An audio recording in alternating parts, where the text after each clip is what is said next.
Farkhunda est née dans le district de Shahabé, dans la province de Takhar, au nord-est de l'Afghanistan. Elle n'avait que 17 ans lorsque sa famille l'a mariée de force à un homme nommé Emadullah. Selon des personnes de son entourage, il aurait d'abord refusé le mariage, affirmant qu'il souhaitait épouser quelqu'un d'autre. Malgré cela, la cérémonie a eu lieu. Environ 45 jours après leur mariage, le jeune couple a déménagé à Kaboul. Ils se sont installés dans le hall d'un immeuble résidentiel près du Gulbar Center, un espace étroit, informel, sans intimité, sans installation propre et sans véritable endroit que l'on puisse appeler un foyer. Pour Farkhunda, nouvelle dans la ville et entièrement dépendante de son époux, cela signifiait isolement et vulnérabilité. Dans les semaines suivantes, des rumeurs ont circulé au sujet de tensions au sein du mariage. Certains disaient qu'Emadullah ne l'avait jamais réellement accepté, d'autres évoquaient de fortes pressions venant de sa famille.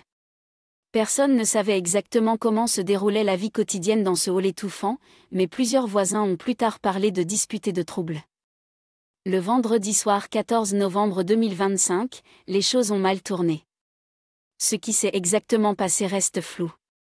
Des sources locales évoquent une mort suspecte.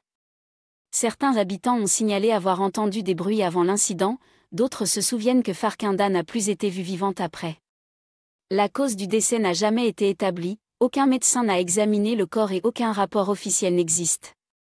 Peu après, la famille de son mari a emporté son corps.